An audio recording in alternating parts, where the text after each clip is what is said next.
सही सोचले जीवनलाई सुन्दर बनाउने। साथीहरू, के तपाईले कहिले सोच्नु भएको छ कि हाम्रो हेर्ने नजर हाम्रो सबैभन्दा ठुलो बल हुन सक्छ वा हाम्रो सबैभन्दा ठुलो कमजोरी? यस कथामा हामी सही सोचको माध्यमबाट जीवनलाई कसरी सुन्दर र सफल बनाउन सकिन्छ भन्ने कुरा सिक्नेछौँ। आउनुहोस् अन्तिमसम्म हेर्नु है त। एक दिन एउटा युवक आफ्नो गुरुकोमा गहिरो समस्या सहित पुग्यो। ऊ चिन्तित, दुखी र निराश थियो। उसले गहिरो सास फेर्दै गुरुलाई भन्यो, गुरुजी, मलाई यस्तो लाग्छ कि यो संसार मेरो विरुद्धमा छ। सबैले मलाई मन पराउँदैनन्। म जे गर्छु असफल हुन्छु। सबैले मलाई घृणा गर्छन्। मेरो सम्पूर्ण प्रयास व्यर्थ भइरहेको छ। आज भोलि यो जीवन एक युद्ध जस्तै भइरहेको छ। गुरुले मन्द मुस्कान सहित शान्त भएर सोधे, तिमीलाई किन यस्तो लाग्छ कि जीवन युद्ध हो? युवकले भन्यो, गुरुजी, हरेक दिन कसै न कसैसँग लड्नुपर्छ। यो सुनेर गुरुले भन्नुभयो, जीवनलाई युद्ध होइन, खेल जस्तो ठान। यदि तिमीले सधैँ यो सोच्छौ कि संसार तिम्रो विरुद्ध छ, मानिसहरूले तिमीलाई मन पराउँदैनन् या तिमीलाई सहयोग गर्दैनन्, तिमी आफ्नो जीवनलाई निरस बनाउँछौ, खुसी हराउँछ र तिम्रो ऊर्जा नकारात्मक बन्छ। गुरुले सम्झाउँदै भने, जीवनलाई युद्ध जस्तो नसम्झ। यदि तिमीले सधैँ अरूलाई आफ्नो विरोधीको रूपमा हेर्छौ भने तिम्रो आफ्नै जीवन निरस हुन्छ। तिमीलाई सधैँ लाग्छ कि तिमीले सबै कुरा अत्यन्त कठिन प्रयासबाट मात्र प्राप्त गर्नुपर्छ। यसले तिमीलाई कहिल्यै खुसी हुन दिँदैन। जीवनलाई एक खेल जस्तो सोच। खेलमा दुई पक्ष हुन्छन्, एउटा तिमी र तिम्रा लक्ष्यहरू, अर्को तिमीभित्रका कमजोरीहरू र नकारात्मक भावनाहरू। सम्भवतः परिस्थितिहरू वा अन्य मानिसहरू तिमीलाई चुनौती दिन सक्छन्, तर सबैलाई तिमीप्रति नकारात्मक सोच दृष्टिकोण राख्ने रूप नजरले कहिले नहेर। गुरुले भने, तिमी जसरी संसारलाई देख्छौ, संसारले पनि तिमीलाई त्यही दृष्टिकोणबाट हेर्छ। जीवन एउटा ऐना जस्तै हो। हाम्रो सोच, भावना र ऊर्जा फिर्ता आएर हामीलाई नै प्रभाव पार्छ। त्यसैले पहिलो कुरा भनेको तिमीले आफ्नो दृष्टिकोण परिवर्तन गर्नु हो। गुरुले बताए कि नकारात्मक सोच र ऊर्जा जीवनमा दुःख र समस्याको मूल कारण हो।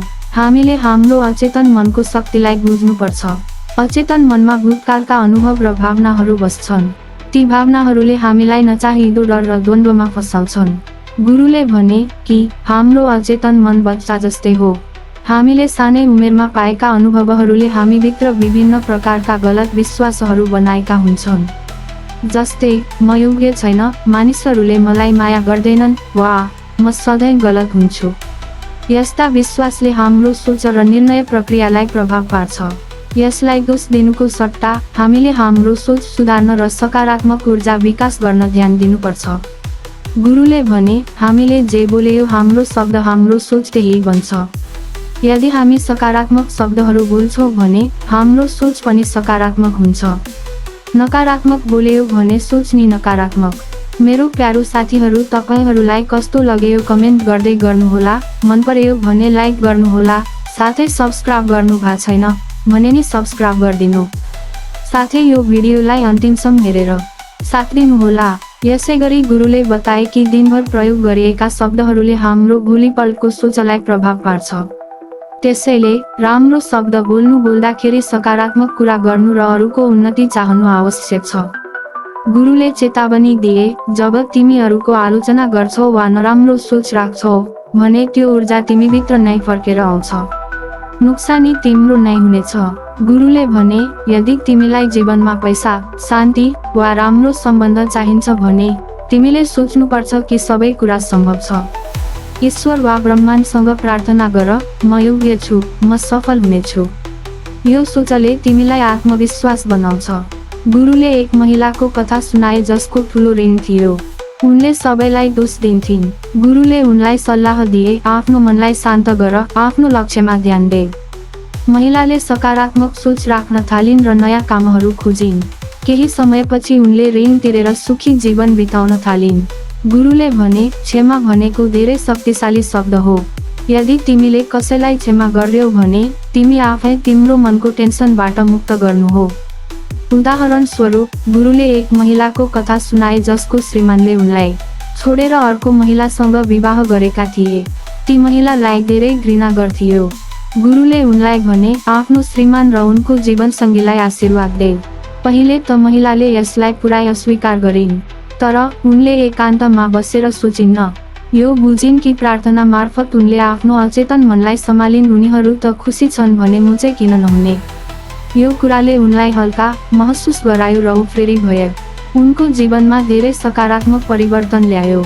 गुरुले भने, तिमी अरूलाई क्षमा गर्दैछौ भने त्यो तिम्रै लागि हो। घृणा र नकारात्मक ऊर्जा आफ्नो भित्र राख्दा तिमीलाई धेरै मात्रामा दुःख हुनेछ। त्यसैले आजैदेखि क्षमा गर्न थाल। गुरुले आफ्नो कुरा समाप्त गरे। शिष्यले यो शिक्षाबाट धेरै सिक्यो। सकारात्मक शब्द, सोच र क्षमाको शक्ति प्रयोग गर्दै उसले आफ्नो जीवन सुधार्ने अठोट गर्यो। साथीहरू, जीवनलाई सुन्दरताको खानी बनाउन हामीले सकारात्मक सोच, क्षमा र सही दृष्टिकोण अपनाउनुपर्छ।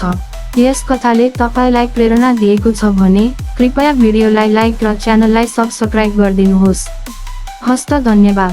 भेटौँला अर्को भिडियोमा।